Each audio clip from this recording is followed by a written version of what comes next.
We read this morning from the 8th chapter of John.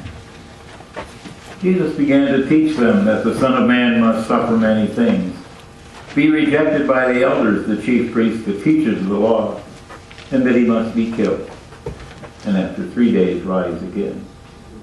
He spoke very clearly about this, but Peter took him inside and said, "Don't talk about such things." And Jesus turned to look at him and his disciples, and he said to Peter, "Get behind me, Satan. You do not have in mind the things of God, but the things of men." Then he called the crowd to him along with his disciples and said, "If anyone would come after me, he must deny himself and take up his cross and follow me. For whoever wants to save his life will lose it. But whoever loses his life for me and for the gospel will save it. What good is it for a man to gain the whole world and forfeit his soul? Or what can a man give in exchange for his soul? If anyone is ashamed of me and my words in this adulterous and sinful generation, I will be ashamed of him when he comes in my Father's glory with the holy angels." The word from the Lord in the house.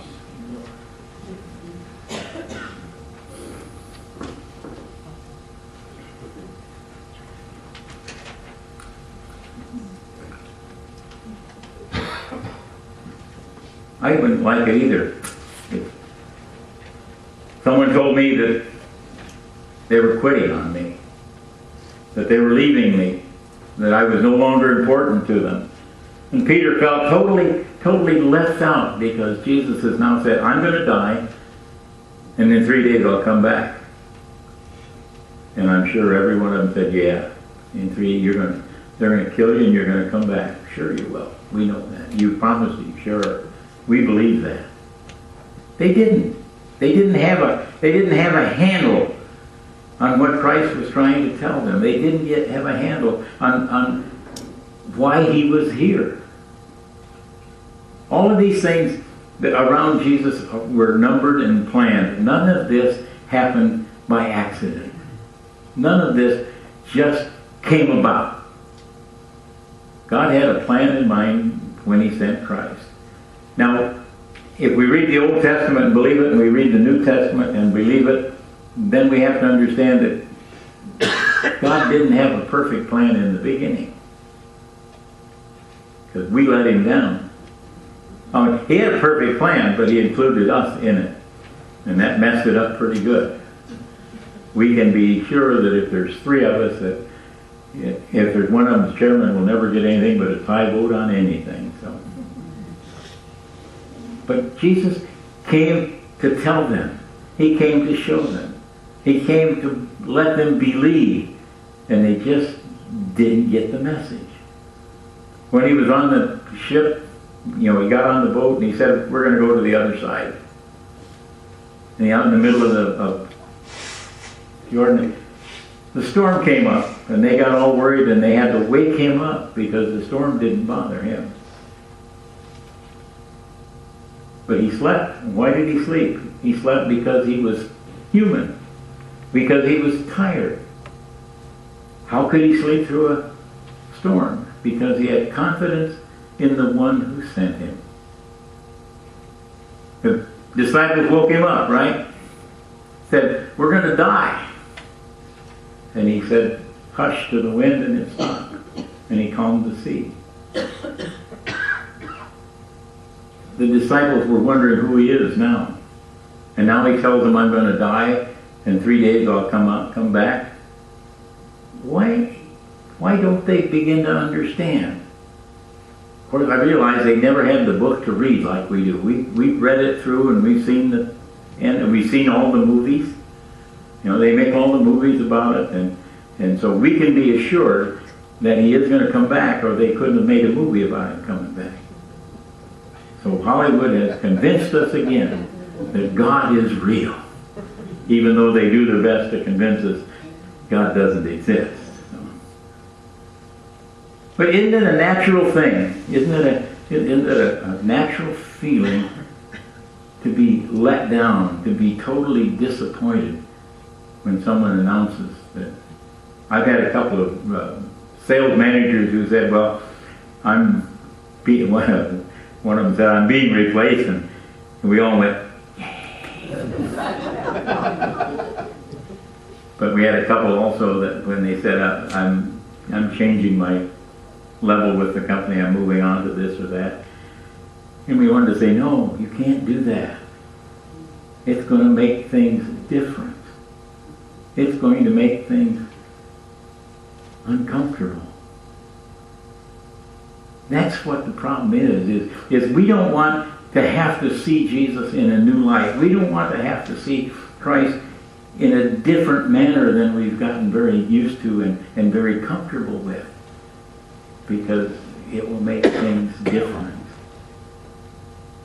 And those who have either survived cancer or serious illness or have lived with it and had to help someone else with it, understand the difference in viewpoints that we get depending on where we are in our life cycle. You know, I thought I had a daughter and I had a son, and I ran the world. And I soon found out that wasn't quite right. You got a daughter, you don't have to worry about running the world. You're nowhere near in charge anymore. But the natural response when Christ said, I have to die in 3 days. And Peter said, no, don't tell us that. We don't want to know. Oh, no, don't. You know. And he said, Peter, face up to the real happenings in this situation. Face up to the real world in this situation. And understand that Christ is in the world. He's not separated. He's not something way out there. He's right here. And we have to be careful that we don't let him die again. We have to be careful that we don't take Peter's attitude and say, well, it's over. He's gone. I can't do anything. We have to remember that he came back.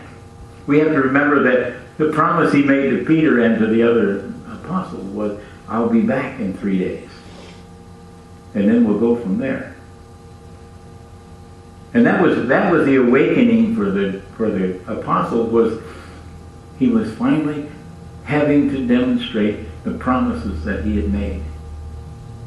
And he reminded them over and over again that in the Old Testament, the prophets had said, this will happen.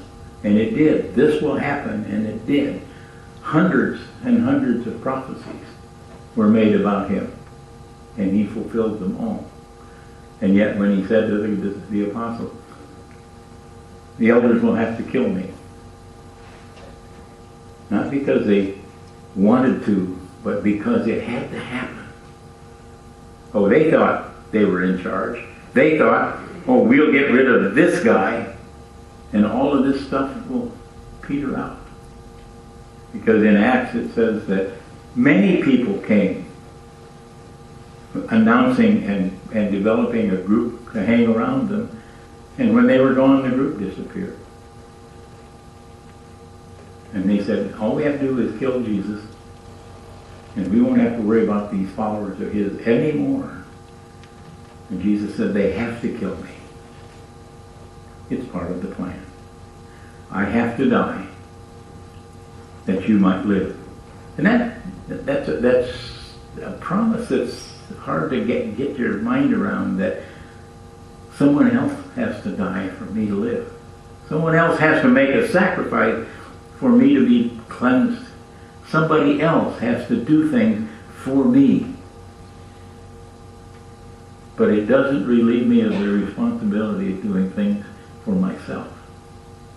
Yeah, Christ died that I might live. But that means I have to try to live the life he would want me to live. I have to try. That's what Christ asks of us. He doesn't ask success. He doesn't ask completion. He doesn't ask perfection. He wants you to try. Try to be nicer to someone. Try to be more loving to someone. Try to be. Yeah, I got some people that they try me a lot. And it's really a trial to try to be nice to them, but gotta do it. I signed up for this. I don't have any choice. No, I have a choice. I have a choice every day. I have a choice every hour. I have a choice every opportunity that I have to be a little different than I might have been if I take the time, take the pause to reflect that Christ did it for me, and he asks that I try to do it for him. All I got to do is try. And the amazing thing is most of the time when I try, it works. Most of the time, when I honestly give it an effort, it works. How many times have I played in a baseball game or a football game where the other guy was better than I? No, hardly ever better than